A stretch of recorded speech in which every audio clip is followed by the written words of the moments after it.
Uja God family blessings. It's your brother Roots God continuing with our 42 laws of Ma'at in our 42 law of Ma'at detox. So, for those of y'all who don't know, every January and July I do a fast, Just Juice January and Just Juice July, where we are only consuming juices and raw foods. And the goal is to cleanse, detoxify, but also hone in and focus on something that is going to anchor us, something that is going to give us food for spirit and food for thought. So this round, January 2025, we are doing Ma'at, the 42 laws of Ma'at. For those of y'all who haven't caught the other videos, the previous videos, make sure you go into the playlist, check those out. If you like what you're seeing, please share this, please like this up, please comment, leave suggestions, ideas, whatever you want to do. If you want to talk about other versions of the laws, that's great too. I think it's always beautiful. I am using Dr. Mawata Ashby's. And so we're going through 25 through 29 today. Today is the 29th day of January. So we just finished the 29th law. If those of you who haven't joined the Rising classes, I definitely suggest you come through Rising sessions, I should say, because we're all teaching each other. It's each one teach one. I do lead Kemetic Yoga, Tepsima Pau Netaru, moving into divine union with the forces of nature, with the companies of gods and goddesses, or the divine expression of the one God, the Most High. We give thanks. So definitely would love for y'all to join me on that, learn more about Kemet, learn more about Ma'at, and also, anything we want to talk when it comes to fasting, please let me know. So yes, today is the 29th day. I'm going to backtrack and go through the 25th and work our way up to the 29th. Once again, if you haven't seen the other videos, make sure you go back and check them things out. So the 25th law is I have not stirred up strife. So this almost alludes to the idea of gossiping, which our society is big on right now, especially when it comes to media, social media. So it's really about not being the cause of quarrels and causing discord. So this is a divine principle in terms of being able to be trustworthy, being able to go through and have decent conversations about people. And it discourages using words that might be divisive or hostile or promoting, just disharmony. Because, as Ma'atic people, we want to be cooperative. We want to make sure that we are working in tandem. Want to make sure that we're working in harmony. So, so the idea of gossiping and arguing and also lacking emotional intelligence, lacking empathy, it's definitely out of Ma'at. We want to make sure that we are about conflict resolution and we're fostering harmony in our interactions, being a peacemaker. And then also, as we spoke on the call, a lot of these things, we always go back to reverting to self, right? Like stirring up strife, but also what does it look like to stir up strife within yourself? The idea of being, even in your own mind, playing out these different scenarios, talking about people in your head. So it's almost like you're rehearsing, you're practicing for the show when you start performing in front of other people's and just talking nonsense, and it's not worth it. So as opposed to talking about people, talk about principles, talk about concepts, talk about love, talk about ideas, talk life into people, right? So I think this is a big one. I think it's also a big one because I love this, and I'm going to break this down because it came up the past few days. This idea of I have not, I have not, I have not, I have not. Ma'at is literally reminding you in every single law to mind your business. And I think that most people in society do a terrible job at that when it comes to not minding their business, especially for things that maybe they don't involve them, but it's almost like, once again, stirring up strife. You're just literally talking somebody else's business to stir up some things, right? We're going to move on to the 26th law. So the 26th law is I have not caused anyone to weep. So once again, these laws are so succinct and it goes in such a great order. So it's the idea of causing any type of sorrow in terms of like how you speak to people. And So once again, this law is emphasizing the idea of compassion and understanding, and also kindness, right? It's exercising emotional intelligence as well, because we want to make sure that we are mindful in terms of how we speak to people. Like my father used to say, people will never forget how you make them feel. So we don't want to cause any emotional pain or tear down anybody. We want to, once again, uphold harmony within our community. We want to be in order. We want to be balanced in the way that we engage with each other, because just like the principle of reciprocity, or adi, or karma, as they say, what goes around comes around. So if you're causing this hurt, and usually it's probably already happened, because this overstanding of hurt people, right? So this law inspires us to act with empathy and consider the emotional impact of our words and our actions. It's also about being mindful, be patient, practice kindness, contribute to positivity. I love the idea of taking our time and being patient, because it allows us to really process and think about how we're moving with people, especially when it comes to certain things that are not in a ma'atic flow, right? If they're in a flow and we know we're going to our lower states of consciousness, lower states of being, based off of environment, based off of interaction with a particular person that you may be used to in a certain way. Sometimes we just got to be a little bit more mindful in terms of how we go into those conversations. All right, we're going to move to the 27th law. So I am basing these laws off of Dr. Muwata Ashby and his brilliant work. And then this one is a little bit controversial based off of how it was broken down. So I'm going to read the parts that I emphasize, and then I'm going to clarify based off of the what I would call an addition. And then we'll talk a little bit about some history in terms of Kemet, right? So I have not lusted or committed fornication. I have not lust or committed fornication. Now, Dr. Muwata Ashby, in his law, in his rendition of the law of Ma'at, it also states that I have not slept with anyone of the same sex. And so basically forbidding homosexuality. Here's the thing. It doesn't seem any other translation translates that in as it pertains to homosexuality at all, right?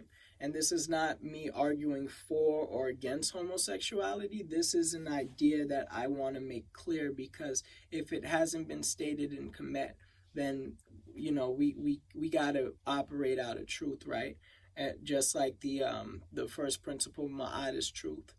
And I'm a newbie when it comes to a lot of this stuff. Like when it comes to Kemet, this is literally going on 2 years for me, in terms of like really studying.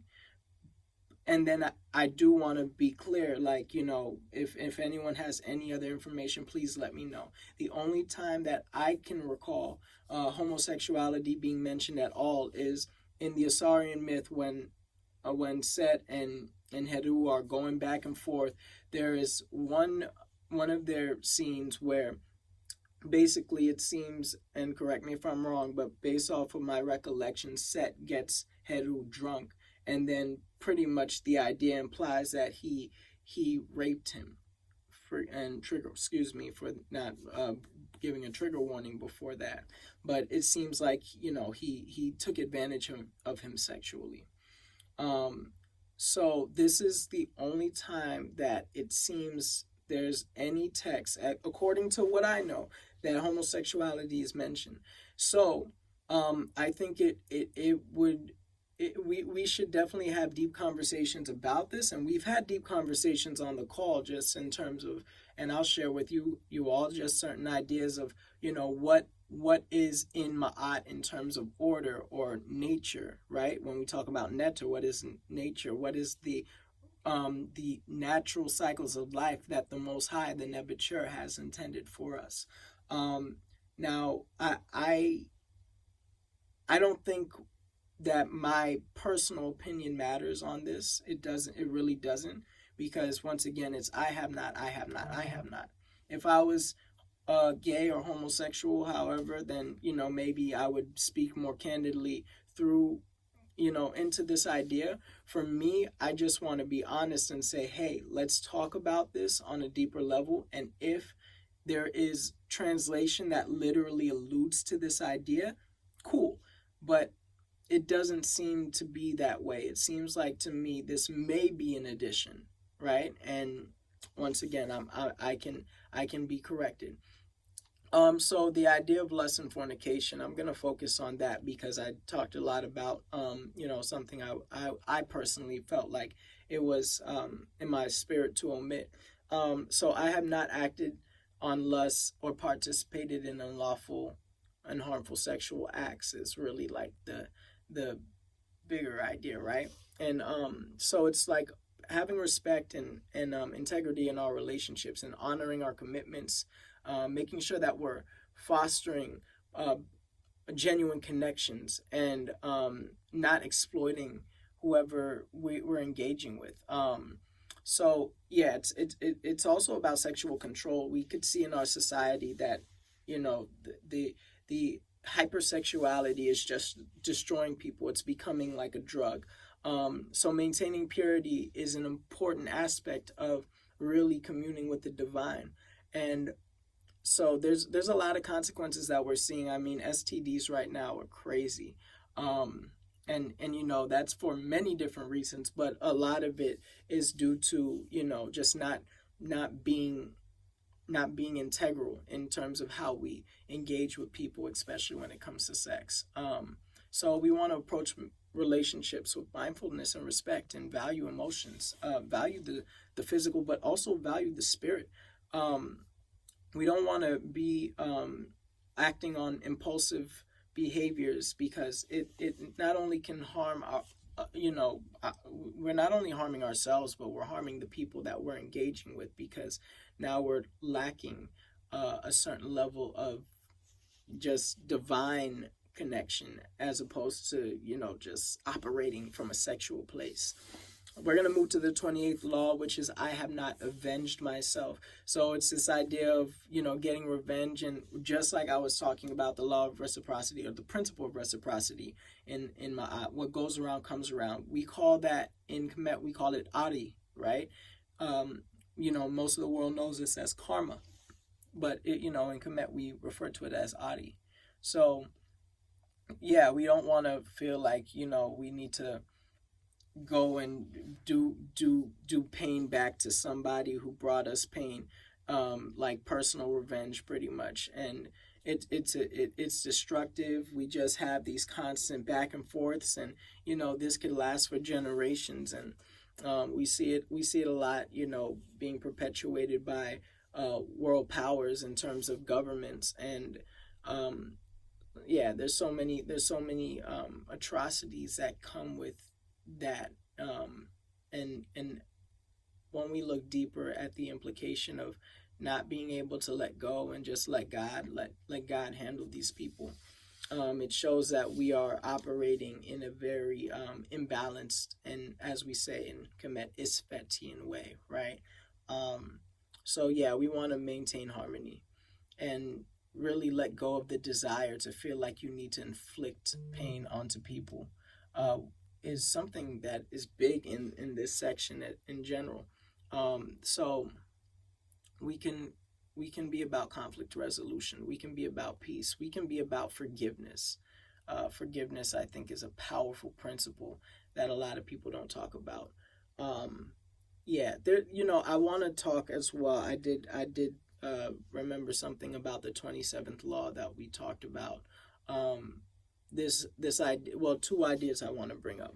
So the idea of sexual energy being creative energy and allowing ourselves to move more into that creativity as opposed to diminishing that creative factor that we have naturally. A lot of people are not using their full potential creatively, and they just waste it sexually. There's also desire, right? Desire in terms of like, all right, like I really feel in my body, I want to have sex. And there's a few things that came up. Even if we're not doing anything creatively, we're doing things from a yoga standpoint, right? And yoga is all about connecting with the divine. Yoga is to yoke, Smai Tawi, uniting and bringing in balance the higher and lower self. So we talked about even doing yoga during these times, and inverting a lot of inverted versions, like they just, because of the effects on the blood flow, it just moves the chemicals around in our body, moves the blood in our body in a way that we're no longer feeling as passionate as we were before. The other aspect that I wanted to bring up was the idea of polygamy. That did come up, and that's something that I want to explore more as it pertained to Kemet, but also even no matter what Kemet was on, like, what are we on, right? What are you on as an individual? And I feel like, out of everything, like, I respect people who make their choices and are being healthy about whatever choices that they make, being honest about the choices that they're making, being honest with themselves first and foremost, and making sure that we're moving in a very integral way.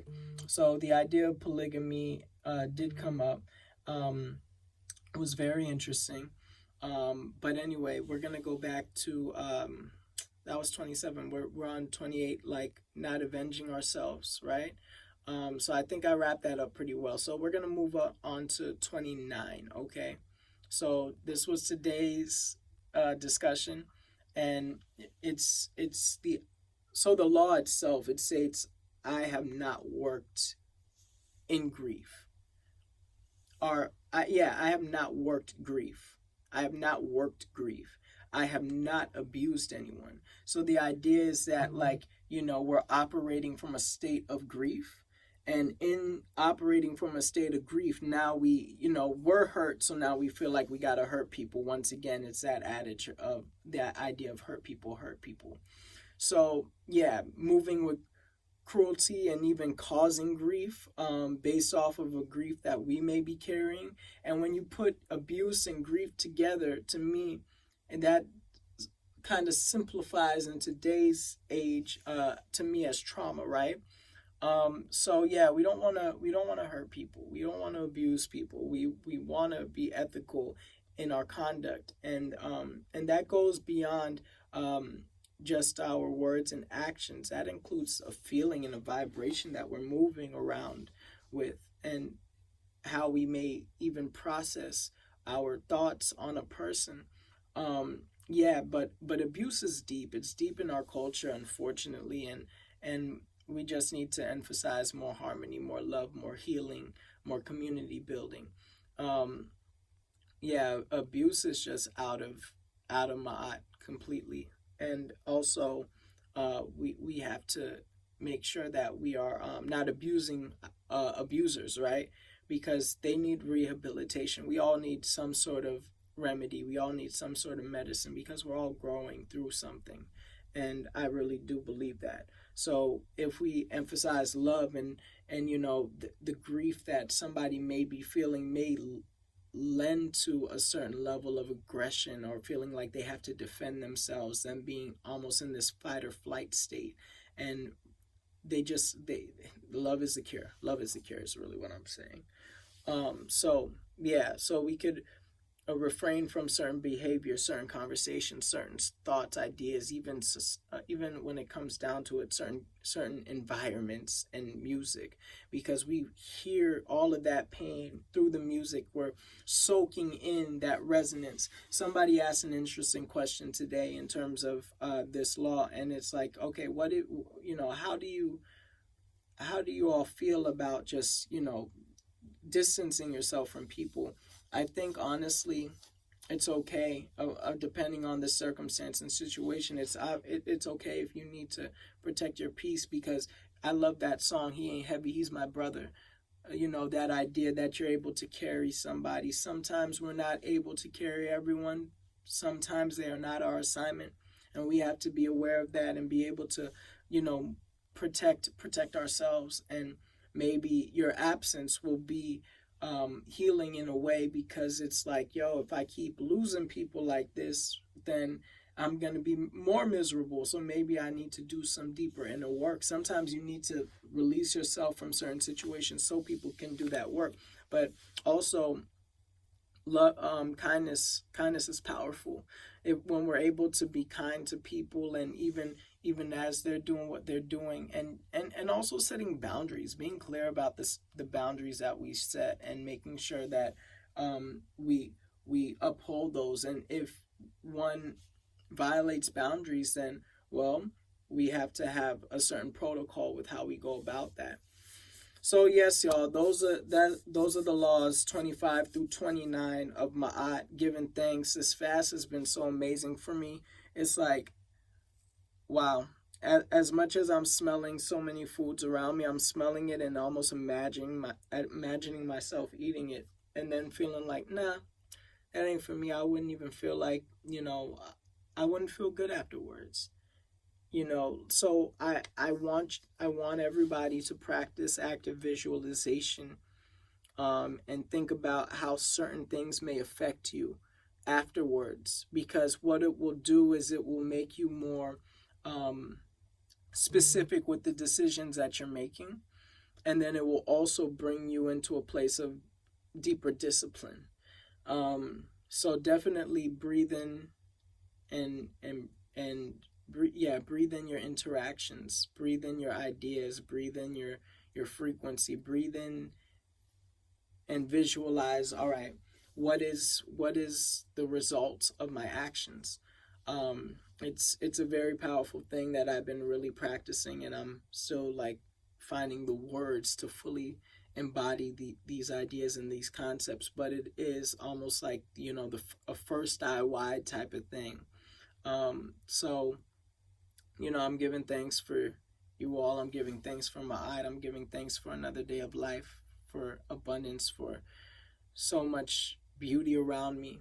I'm giving thanks to the Nebuchadnezzar, the Most High, for allowing grace, for allowing breath to enter our bodies, for allowing the sun to rise, for allowing the stars to shine. I'm so grateful. I just recently traveled back from LA. It was such a beautiful trip. And I'm just giving thanks for all of those beautiful experiences. I'm giving thanks for everyone who is watching right now, and bless you, bless your family. May all of your hearts and minds continue to align with the divine. May it resonate with Ma'at. I love you so much. Give thanks. Hetep. Amun. Amin. Stay rooted, God family.